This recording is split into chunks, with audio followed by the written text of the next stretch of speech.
It was the festival of Passover. Jesus and his 12 disciples had gathered in a room for their last supper together. Jesus knew it would be their final time to be together before he died. So he told his friends many important things. There was one very important message he had for them. One of the disciples would betray him. "The one who betrays me will dip his food in the bowl at the same time I do," said Jesus. And just as he said that, Judas reached over and dipped his food in the bowl. With shock and anger, Judas looked at Jesus.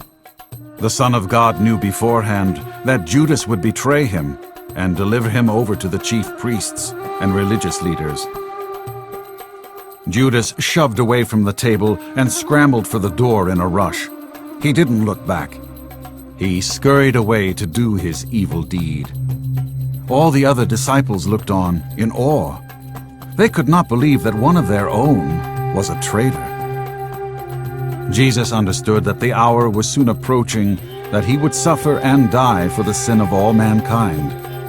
He told the disciples to remember his death and to think of him often. He took the cup and bread, gave thanks for it, broke it, and handed it to each of them. He told them to think of the wine as his blood and the bread as his body. The disciples did not understand what Jesus was saying.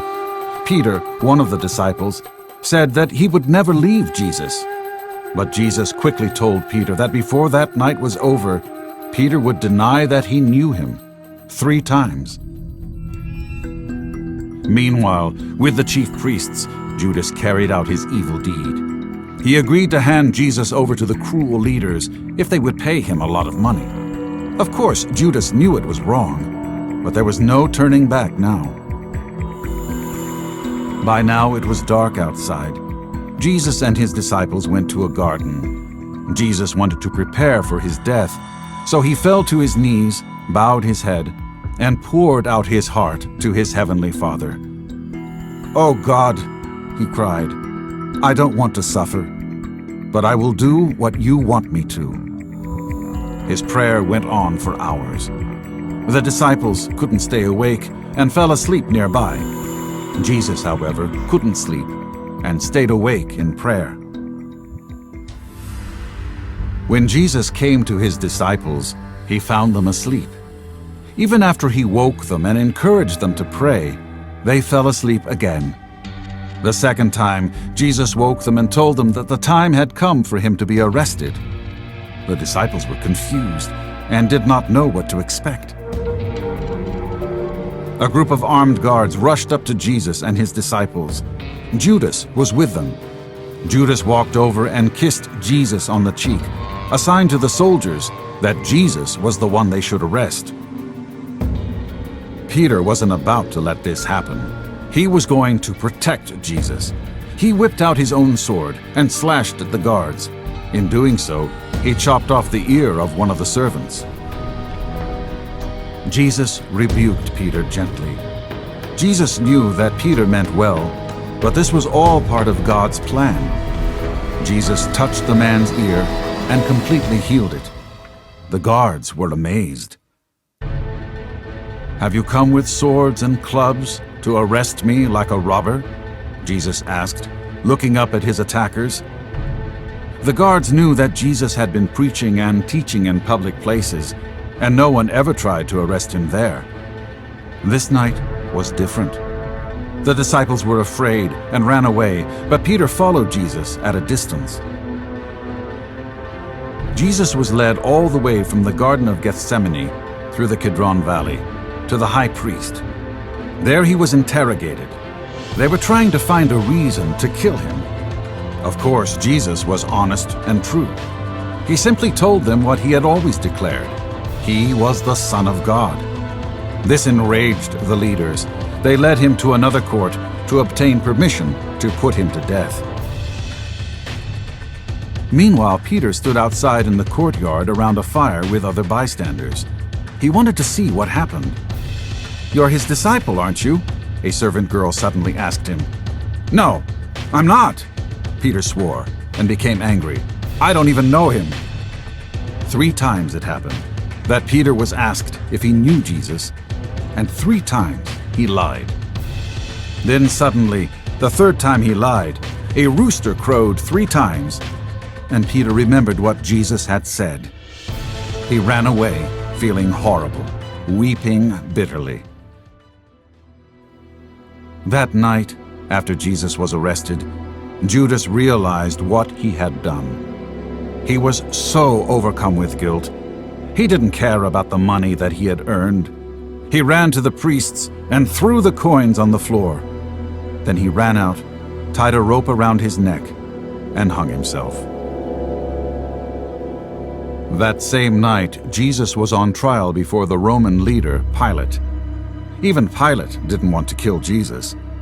"He hasn't done anything to deserve death," Pilate said, exasperated. The crowds, whipped into a frenzy by the leaders, just wanted to see some blood. "Crucify him!" they chanted with maddening anger. Pilate decided to give in. "I'm going to give you what you want, just to keep the peace. But I have nothing to do with this. I wash my hands of it." The cruel Roman soldiers were only too glad to oblige. Jesus was whipped mercilessly, leaving him bleeding and wounded.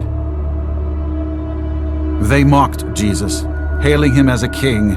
Then they shoved a crown of thorns on his head. They spit at him, hit him, slapped him, and made cruel jokes.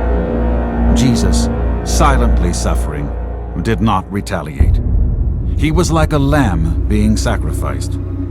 He was indeed the sacrifice, dying for the sins of the very people who tortured him. The time had come. Jesus would be nailed to a cross. He was forced to carry his own heavy cross until he fell from the pain and exhaustion. Jesus was so weak that a man named Simon of Cyrene ended up carrying his cross to the top of Golgotha. There, at the hill called Golgotha, which means Hill of the Skull, Jesus was crucified like a criminal. Hanging on the cross for all to see, 2 thieves hung beside him. This was no place for the Son of God. Jesus' hands and feet were nailed into the cross. The soldiers hoisted the cross into the air, and Pilate hung a sign above his head that read, "Here hangs Jesus, the King of the Jews." The religious leaders were furious about this, but Pilate refused to remove the sign. As Jesus hung dying on the cross, the entire land was plunged into darkness, even though it was the middle of the day. Then, before Jesus died, he cried out with his last breath, "It is finished!" Jesus breathed no more. A low rumbling erupted from all around. In Jerusalem's holy temple, the mighty curtain that separated the holiest of holies was torn in half. Many knew that instant that Jesus was truly the Son of God. Before evening, right before the Sabbath started, Joseph of Arimathea asked Pilate for Jesus' body. He prepared it for burial and placed Jesus' body in his own new tomb. He then rolled a large stone in front of the entrance. Guards were stationed outside the tomb to make sure that no one came to steal Jesus' body.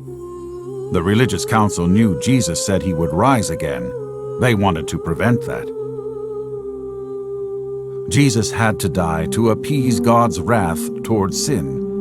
But this was not the end. Jesus would be resurrected after 3 days to defeat death and sin forever.